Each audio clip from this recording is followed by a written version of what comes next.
It's not Sunday. It's Tuesday. So if it's Tuesday, it's Sunday dinner with Chef Joe? Really?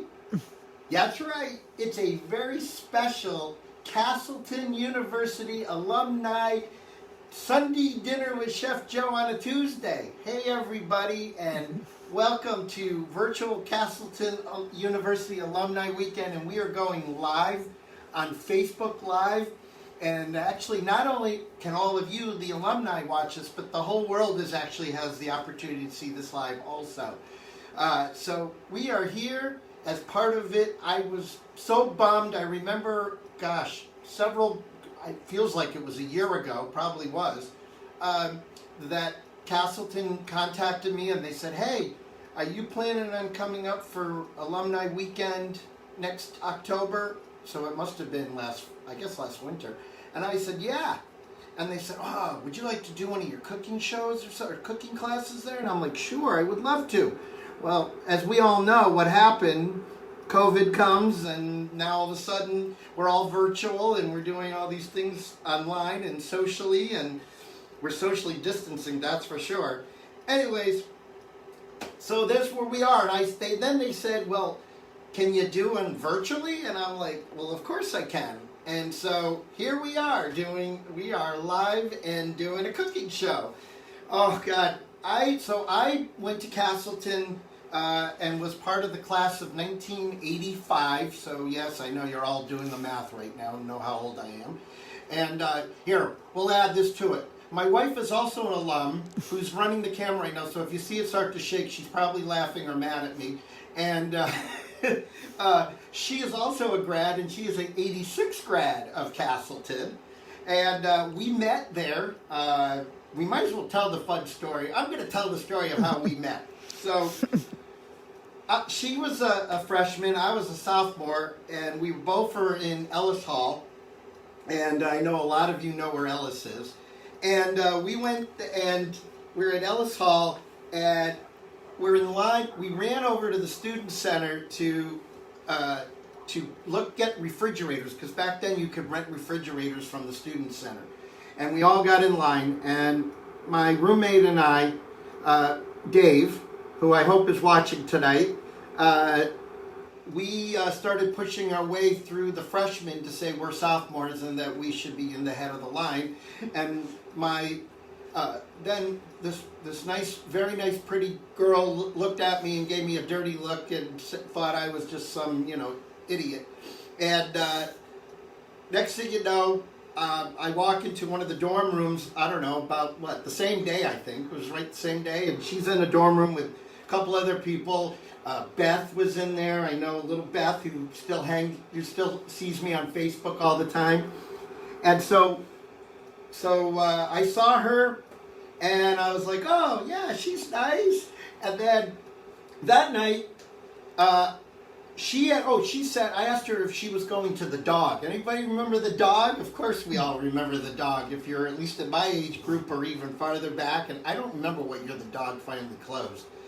But, so I go to the dog. She went to the movie at the student center because Arthur was playing, and that was one of her favorite movies. And so, can you believe I actually remember all this? So anyways, so I went to the dog, which segments perfectly into our favorite segment here on Sunday Dinner with Chef Joe. So anybody who watches on a regular basis knows that my favorite segment is, and everybody's favorite segment is, What's Joe Drinking? So Joe is drinking, of course, a Vermont beer. Come on, it's beer. Long Trail. Gotta love Long Trail, right? Now, back to the dog. Everybody remember were they 25-cent giraffes when we were there? I think so. Anyways, but were the glasses not like this big? They were like this big, you guys. So for 25 cents, every Wednesday night was dog night. I remember it. And so we're a day early.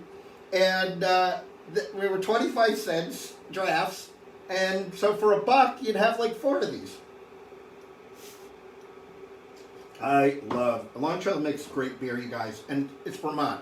I got to tell you, everything in Vermont is just fantastic. All right, let's start making our dish. So today, You didn't finish this. hold on. What is that, camera lady? You didn't finish the story of how we met. Oh, sorry. The beer got to me already. Anyways, I'm sitting at the bar, having my 25-cent draft, and all of a sudden it comes to me and I go, "Geez, I like that girl. I'm going back." So I go back to the dorm, and the movie happened to be over. She's sitting in the common area, or I don't know what we called that back then, of the first floor of Ellis Hall, watching TV. I sit next to her. We start talking. Anyways, what are we?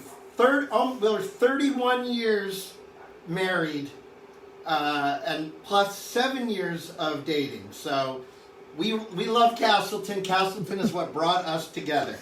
So there's a nice, sappy, sweet story for you guys. All right, let's make some mac and cheese. Can I make mac and cheese now? Okay, thank you. All right, here we go. So today we're going to make a smoked Gouda and maple mac and cheese. And I came up with this whole thing because it's Castleton, it's Vermont, and I wanted it to have like that cheesy, mapley, whatever else we want to put in there today. There's a meaning to all of that food that we're making today. It has a lot of meaning to me. So first and foremost, to make my kind of mac and cheese, we always have to start with my base. And I'm giving you my secret base for my garlic parmesan cream sauce. And we're going to make that first because that's going to be the base for our mac and cheese before we get to all the goodness of the other stuff. So as you can hear already, this is going to be kind of a rich dish. So, if you're lactose intolerant, you might want to take one of those pills for that. Now, by the way, on all of these things, today, you can eat this gluten-free. You can get gluten-free pasta for it. They're making great milk substitutes now. So you can, instead of heavy cream, you could use like coconut milk or a nice thick heavy coconut milk. That would be great. They're making some great vegan cheeses. So if you have any of those dairy or dietary issues, no worries. You can always sub any of these things for what we're doing. So, all right, so we're going to start off, and I'm giving you the recipe, so I hope you're all writing it down. So we're going to start off with 2 tablespoons. I'm going to bump this up a little bit. 2 tablespoons of unsalted butter. All right, and we're going to let that melt for a minute. And then what we're also going to do next is we have here a tablespoon of minced garlic. Just want to bump this up, get our heat going a little more on this thing. All right. Here we go. Now we're going. Oops. This is one of those induction ovens, you guys, or stoves. So what happens is if I lift the pan up, which I'm very used to doing in a kitchen because I'm always, when you saute, you're always flipping and stuff. So I have to remember I can't do that with one of these induction ovens. Because as soon as I lift the pan up, it turns itself off. All right, so our butter's melting. This room's going to smell great. By the way, you guys are the first group to see our new studio that we're building here in one of the rooms in our house. We're going to have a production studio we're going to be able to do video. We're going to be doing podcasts. It's pretty cool. So you guys are the first to be in that room, really, and when we're doing something. All right. So we got our 1 tablespoon of minced garlic. Oh, I wish there was smell-o-vision on this Facebook thing, because it's unbelievable. All right, we got that done, right? Next, we're going to add a tablespoon of all-purpose flour to it. And what you're doing is you're making a roux, okay? This is kind of a roux. You're using butter, and we're making like a garlic roux. So butter and flour makes a roux. So this is a nice light roux that we just made right here. All right. Next, we're going to add 1 whole pint of heavy cream.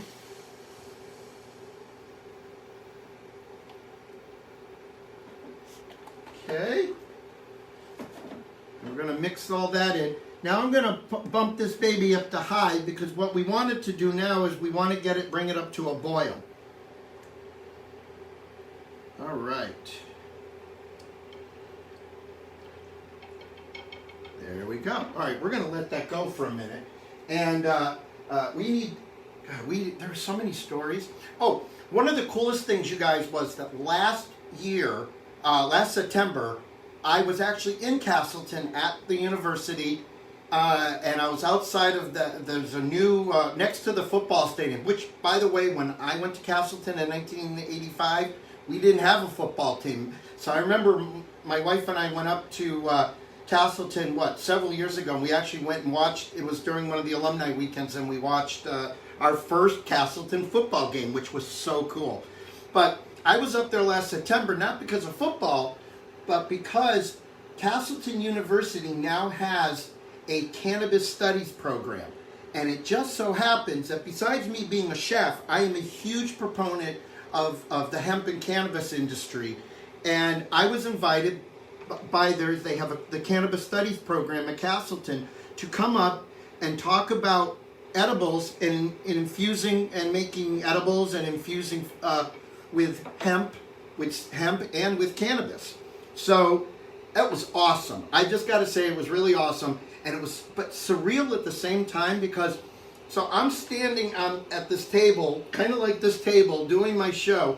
Behind me is Ellis Hall, and the actual window of the dorm room of my freshman year I could see when I turned around. And I'm talking about cannabis, and I'm talking about marijuana, and when I went to school, it was completely illegal, and we used to have to go outside and sneak it all the time because people, it would smell if it was in the dorm room. So it was surreal. So that was very, very, very cool. By the way, if you're into any of that and you're my alter ego, you can go, you can follow me for any of cannabis stuff. I am on Cannabis Treats, which is on Twitter and on Instagram. All right. Our cream sauce is getting thick, as you can see, and it's almost to a boil. So now we're going to add, before we add our cheese, actually, we're going to add a little nutmeg. This is another, so I don't know if you've noticed, but so far we're adding a lot of flavors into this mac and cheese already, right? So that's a little nutmeg, fresh nutmeg. The smells are just coming together, so nice. All right, and now we're going to add, this is a half a cup of grated Parmesan cheese. You can use any kind of Parmesan that you like. You can grate it yourself. You can buy it. The only thing I would tell you is try not to buy the stuff that's like on the dry area by the tomato paste and all that. Those things, that can't be real cheese. I'm sorry, I just don't believe it. Cheese needs to be refrigerated at least at some point. All right. Anyways, we have our sauce. I'm going to turn this off because our sauce is done, as you can see. And the only thing I've got left to do is you always want to season it at the end. And so we're going to add a little salt, maybe like two pinches of salt, a little pepper. Okay, a little pepper. Beautiful. All right. Now, I am, because we need to make something else, I am going to pour this off because this is more than we're going to need for one plate of mac and cheese. So what we're going to do is we're going to now build our mac and cheese in our pan. All right. So I just wanted to move that off. I'm going to turn this back on. And all right. Next, now we're actually going to make the mac and cheese. So we're going to go back now, and we're going to put it back in about, maybe about a half a cup of our sauce. And we are going to throw in some pasta.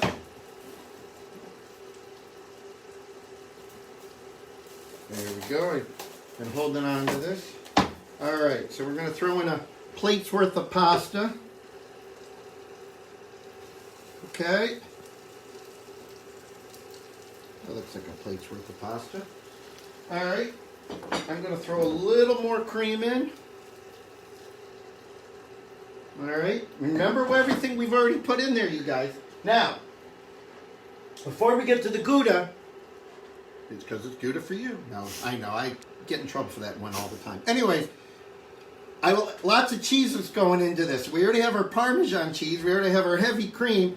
How about some Vermont cheddar? Oh yeah, this is some Vermont cheddar from Shelburne. That's going in, baby. All right, we got that.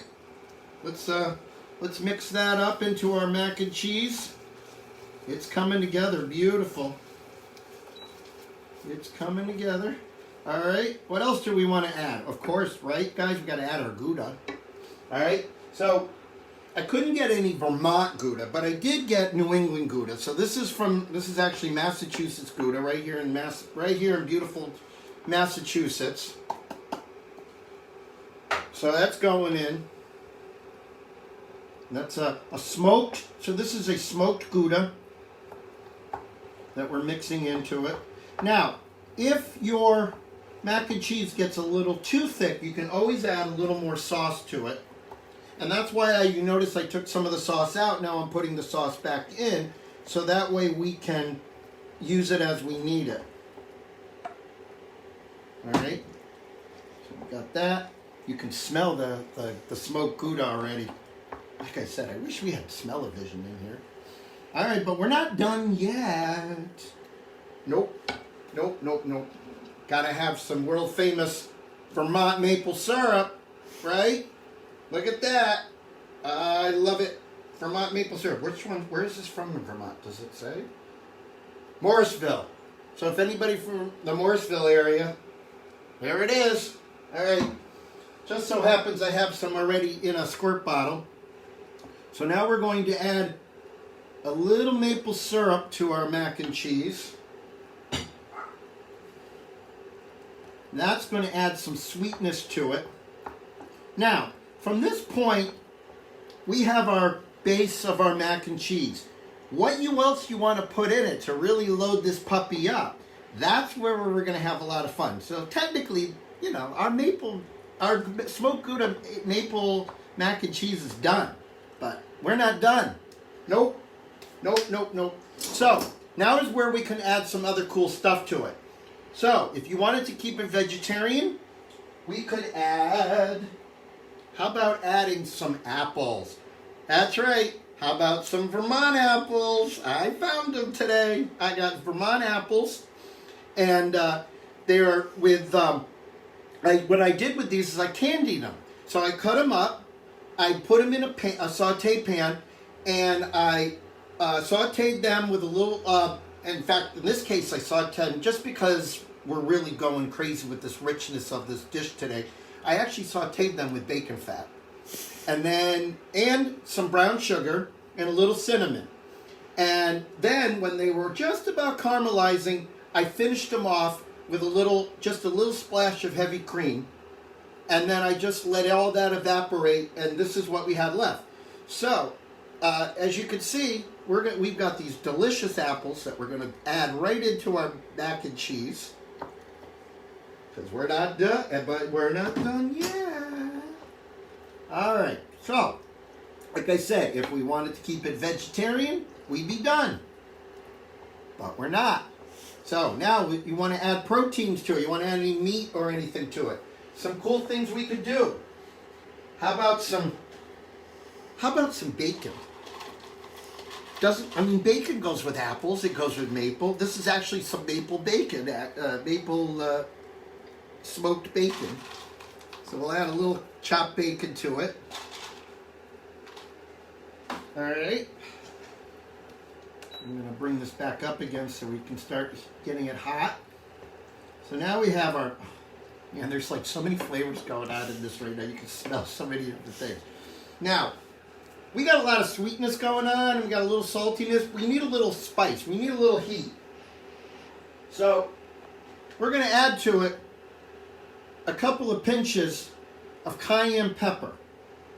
And just a little. Now, it's not gonna, if you don't like spice, it's not gonna do a lot. And the reason it's not gonna do a lot is because you have so many, if it's ever really hot, you ever really spicy, if you drink some kind of milk or anything like that, dairy, that knocks down the heat in your mouth. So all this is really doing is bringing a little bit more spicy, not as spicy, but a little bit more flavor to it to balance out the other flavors that we have going on. All right, so we got a pinch of that going on. So now we could be done, or we also could add some grilled chicken that I have here. I grilled some chicken beforehand, so we could add some of that. I'm just going to cut it up. All right. So I think what we're going to do now is we're going to plate. So let's turn this off. All right, we're going to give this one more mix. Now, I want to finish it with just a little more salt and a little more pepper. Just to finish it with like that. Okay. Now, we can plate it. Now, you know what? If you're going to be a chef and you're going to plate, you got to plate. So how about if we just add a little drizzle of more maple syrup. Can you get that in the picture? Cool. All right. And then we're going to add our mac and cheese. Oh, I am so psyched to eat this. I wish you guys could eat this. All right. This is actually more than in one dish full. Well, not for me, but I didn't get this girlish figure from dieting all the time. However, I do fit into my Castleton sweatshirt still, or my wife's Castleton. I know, I'm being told it's my wife. All right, so we have that. If you wanted to add grilled chicken to it, we can. Okay, add some grilled chicken to it. Right? We could add.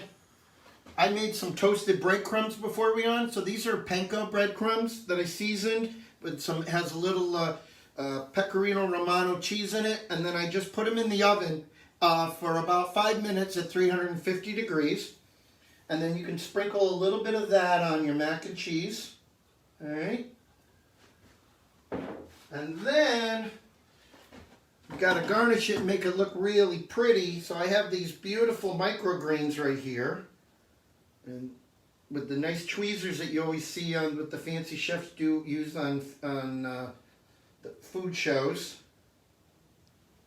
All right. And that, ladies and gentlemen, is my mac and cheese. So this is a smoked Gouda and bacon. Excuse me. It does have bacon, but it's a smoked Gouda and maple mac and cheese with caramelized apples, bacon, chicken, and toasted breadcrumbs. You guys, I'm telling you, if you make this at home, you will absolutely die. It is just delish. I really hope that you enjoyed this. I know I can tell you that I really enjoyed it. I got my little glass again from the dog. Well, this actually wasn't the dog. This is actually from my grandfather from Prohibition, just so you know. His name was Joe too. And this is actually came from my grandmother's house. And this is from Prohibition. So cheers to ending Prohibition. And I hope you all will start joining them. If you don't watch my show on Sundays, I hope you will. I want to make sure that if you want to follow me, of course you can follow me at Chef Joe Louie at Facebook on Facebook. You can also follow me at Instagram at Chef Joe Louie and at Twitter at Chef Joe Louie. And so I hope we'll all stay in contact. I always answer if you guys have questions. I will answer all the questions. I always do. So until you guys see me again, I hope everybody stays happy, they stay healthy, and they stay safe. And I will see you hopefully next year in Vermont at Castleton. And I hope we're all together so we can all have a toast together. Cheers!